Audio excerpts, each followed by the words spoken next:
अस्सलामुअलैकुम दोस्तों और साथियों, उम्मीद है आप लोग खैरियत से होंगे। आज है 10 जनवरी 2022 और ये एक अच्छी ख़बर वाली वीडियो है। ये एक ऐसी वीडियो है कि जिसमें आपको काफ़ी अच्छी चीज़ जानने को मिलेगी एक से ज़्यादा। लेकिन आज क्योंकि 10 जनवरी है तो आज की जो गुज़िश्ता 24 घंटे के केसेस हैं, अगर उनकी बात करें तो पाकिस्तान में 1600 से ज़ायद जो केसेस हैं पिछले 24 घंटे में सामने आए हैं और जो मुस्बत रहने की शरह है वो बढ़ती जा रही है और वो तकरीबन 3.5 से ज़्यादा है, 3.6 से ज़्यादा है वो। तो इस लिहाज से जानना ज़रूरी है कि अगरचे केसेस बढ़ रहे हैं, अगरचे पॉजिटिविटी की रेट ज़्यादा है, लेकिन क्योंकि ये जो पाकिस्तान में 5वीं वेव है ये ओमिक्रॉन की वजह से है, तो ओमिक्रॉन को लेके कुछ अच्छी बातें हैं। पहली अच्छी बात आई है साउथ अफ्रीका से। आप दोस्तों को मालूम होना चाहिए कि जो ओमिक्रॉन का वेरिएंट है ये दो जो अफ्रीकी मुल्क हैं, यानी अफ्रीका का वो हिस्सा जो उनके जनूब में वाक़ है, तो उसको हम कहते हैं साउदर्न अफ्रीका। उसमें से एक मुल्क का नाम साउथ अफ्रीका है और उसके साथ ही है बोट्सवाना। तो वहाँ से ओमिक्रॉन 9 नवंबर 2021 को पहली दफ़ा वहाँ पे केसेस आना शुरू हुए और 24-25 नवंबर 2021 को पहली दफ़ा आलमी इदारा सेहत को इन दो मुल्कों ने बताया कि हमारे पास ये केसेस आ रहे हैं। वहाँ पे फिर बहुत ज़्यादा फिर आप लोगों ने सुना कि 30%, फिर 50%, कि फिर 75% से ज़्यादा, यानी जो ज़्यादा केसेस या वेव ये थी जो वहाँ पे, जो शायद चौथी वेव है वहाँ पे, तो ये बनी ओमिक्रॉन की वजह से। तो अभी हम अगर जायज़ा लें, अगर हम ये देखें कि ये जो वेव्स आई हैं इनकी क्या सूरत हाल है साउथ अफ्रीका के अंदर, और ख़ुसूसी तौर पे वो वेव जो ओमिक्रॉन की वजह से आई थी, तो वो अब क्या उसका हम देखते हैं कि उसमें क्या सूरत हाल बनी हुई है। आप जायज़ा लें कि इससे पहले जो वेव थी वो डेल्टा की वजह से थी, उसमें आपको उसकी विड्थ यानी चौड़ाई भी ज़्यादा मिलेगी और हाइट यानी लंबाई भी ज़्यादा मिलेगी। इसका मतलब क्या है? इसका मतलब ये है कि डेल्टा की वजह से जो केसेस आए वो रहे भी काफ़ी दिनों तक और केसेस गए भी बहुत ज़्यादा तादाद में ज़्यादा, जबकि इसके मुकाबले में जब हम ओमिक्रॉन की जो वेव है उसका जायज़ा लेते हैं तो उसकी चौड़ाई भी कम है, विड्थ भी कम है और उसकी हाइट यानी बुलंदी भी कम है और वो नीचे आ गई है। कि जो ओमिक्रॉन है, यानी अभी मैं केसेस की बात कर रहा हूँ, वो वेव जो केसेस को बताती है, तो उसमें ओमिक्रॉन रहा भी कम दिनों के लिए और बहुत ज़्यादा केसेस भी नहीं आए, अगर आए भी तो वो अब बुलंदी से वो नीचे की तरफ चले गए हैं। ये बड़ी अच्छी बात है। दूसरी अच्छी बात हमें मिलेगी जब हम अमवात, डेथ की कर्व को देखेंगे। अब डेथ की कर्व का जायज़ा लें।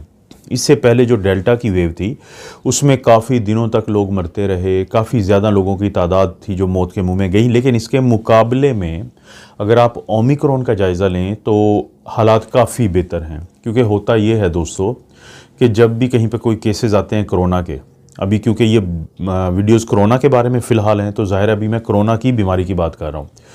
जब कोरोना की वजह से केसेस आते हैं तो उसके 2 हफ्ते के बाद फिर हमें पता चलना शुरू होता है कि कितने लोगों की अमवात हो रही हैं। यानी बड़ा पुरानी वीडियोस में, मेरा जो मेन चैनल पे मैं ये बार बार बताता रहता हूँ कि 2-2 हफ्ते के 3 हिस्सों में हम तकसीम करते हैं कोरोना की बीमारी को। पहले 2 हफ्ते में लोगों को अलामात आना शुरू होती हैं, अगले 2 हफ्ते में लोग हस्पताल जाना शुरू होते हैं और आखिरी 2 हफ्तों में फिर अमवात का पता चलना शुरू होता है। क्योंकि 30 दिसंबर 2021 को साउथ अफ्रीका की जो हुकूमत है उसने ये ऐलान किया था कि अब उनके मुल्क में जो ओमिक्रॉन की वेव थी वो ख़त्म हो गई है या वो पीक पे पहुंच चुकी है और अब नीचे आ रही है। और यही ज़ाहिर होता है जो हमने ये वेव्स जो हैं इनका जो जायज़ा लिया है उससे हमें पता चलता है।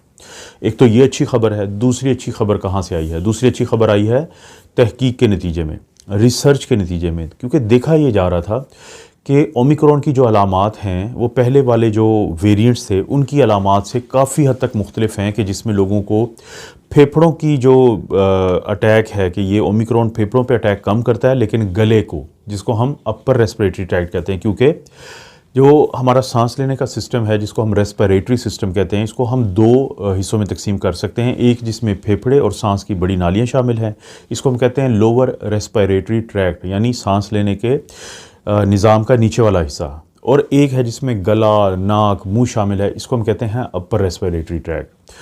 अब ये जो ओमिक्रॉन के बारे में देखा गया कि ये जो अपर रेस्पिरेटरी ट्रैक्ट है उसमें ज़्यादा ही अटैक करता है, लेकिन जो लोअर रेस्पिरेटरी ट्रैक्ट या ख़ास तौर पे जो फेफड़े हैं, लंग्स हैं, उनमें कम अटैक करता है।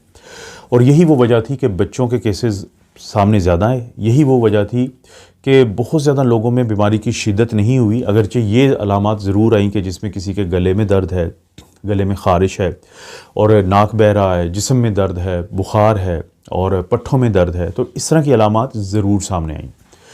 तो और ये काफ़ी ज़्यादा वही अलामात थी जो फ्लू का वायरस भी करता है, जो गले पे अटैक करता है ज़्यादातर। तो अब जो स्टडीज़ आई हैं उनके सामने में 2-3 बड़े अच्छे हकीकतें पता चली हैं। एक तो बरतानिया ने ये बात बताई है कि इससे पहले जो डेल्टा वेरिएंट की वजह से वेव आई थी, उसमें जितने लोग अस्पतालों में दाखिल हुए थे, तो ओमिक्रॉन की वजह से अस्पतालों में दाखिल होने वाले लोगों की तादाद तकरीबन आधी है। इसके अलावा जो स्टडीज़ की गई हैं वो जानवरों पे भी की गई हैं ओमिक्रॉन को लेके और बाकी वेरिएंट्स को लेके।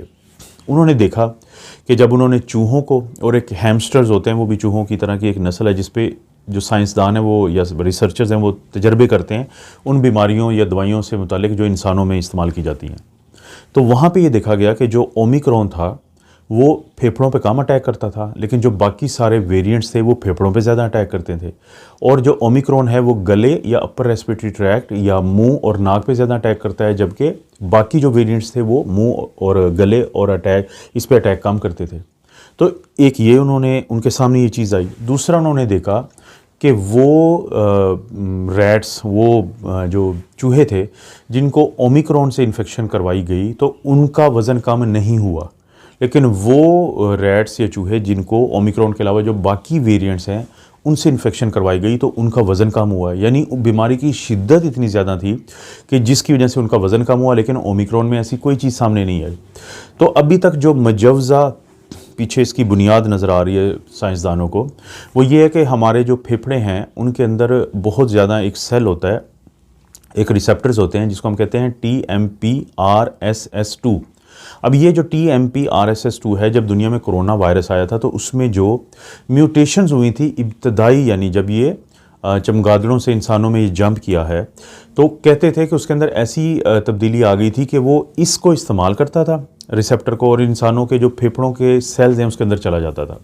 लेकिन अब जो ओमिक्रॉन के अंदर तब्दीली आई है, उस तब्दीली ने इस अमल को मुतासर किया है। अब क्योंकि फेफड़ों के जो सेल्स होते हैं उनके ऊपर ये रिसेप्टर काफ़ी ज़्यादा पाए जाते हैं, TMPRSS2, लेकिन जो गला, नाक और मुंह है वहाँ पे ये रिसेप्टर बहुत कम होते हैं या नहीं होते। और ये देखा गया कि जो ओमिक्रॉन है वो गले और नाक के जब सेल्स उसको अपने अंदर खा लेते हैं तो तब तो वहाँ पे वो अलामात लाता है, लेकिन जो फेफड़े हैं, फेफड़ों के अंदर क्योंकि जो ये रिसेप्टर्स हैं TMPRSS2, तो ये उसको नहीं इजाज़त देते क्योंकि उनके साथ ये प्रॉपरली अब अटैच नहीं हो पाता। तो जब अटैच नहीं हो पाता तो उनको इस्तेमाल नहीं कर पाता इनके ज़रिए इंसान के फेफड़ों के सेल्स के अंदर जाने के, और जब नहीं जाएगा तो वहाँ पे बीमारी की नहीं होगी, वहाँ पे बीमारी की शिद्दत ज़्यादा नहीं होगी, और जब बीमारी की शिद्दत ज़्यादा नहीं होगी तो इसका मतलब है जो इंसान भी ओमिक्रॉन की वजह से इफ़ेक्ट हो रहे हैं उनके अंदर अलामात बहुत शदीद नहीं आएंगी, ख़ास तौर पे फेफड़ों या लंग्स को लेके। और जब वो अलामात नहीं आएंगी और अगर हॉस्पिटलाइजेशन एक तो पहले से कम होगी, अगर होगी भी तो इसका मतलब है कि जानों को कम नुकसान होगा। ये बड़ी अच्छी खबर थी, ये बड़ी अच्छी खबरें हैं, क्योंकि हम लोग एक ही बात सोचते थे कि एक वायरस जिसका नाम कोरोना वायरस है, जो दिसंबर 2019 या नवंबर दिसंबर 2019 में दुनिया में आया, उसमें कोई ऐसी तब्दीली आई या हो गई कि जिसकी वजह से वो इंसानों के अंदर उसका दाखिला शुरू हो गया। तो हम सोचते थे कि कभी कोई ऐसी तब्दीली अगर आ गई कि ये जो दाखिला है ये बंद हो गया तो इसका मतलब है हमारी जान छूट जाएगी, दुनिया की जान छूट जाएगी कोरोना के वायरस से और पेंडेमिक से। तो अगर इस तरह की कोई म्यूटेशन होती हैं तो मेरा ख्याल है कि ये चीज़ काफ़ी ज़्यादा फ़ायदे में रहेगी इंसानों के, और उम्मीद यही है कि ओमिक्रॉन जो वेरिएंट है वो बहुत शिद्दत से हमला नहीं करेगा, और यही वो चीज़ है जो मैं चाहता था कि आप लोगों से शेयर करूं। और अगर आपको लगता है कि किसी और को भी फ़ायदा होगा तो ये वीडियो आगे शेयर ज़रूर कर दें। कोशिश होगी कोई मज़ीद अपडेट आती है तो आप दोस्तों से ज़रूर शेयर करूँ। आप अपना और अपना फैमिली का ख्याल रखें। अल्लाह ताला आपको और आपकी फ़ैमिली को हर किस्म की बुराई, बीमारी और आजमाइश से महफूज रखे।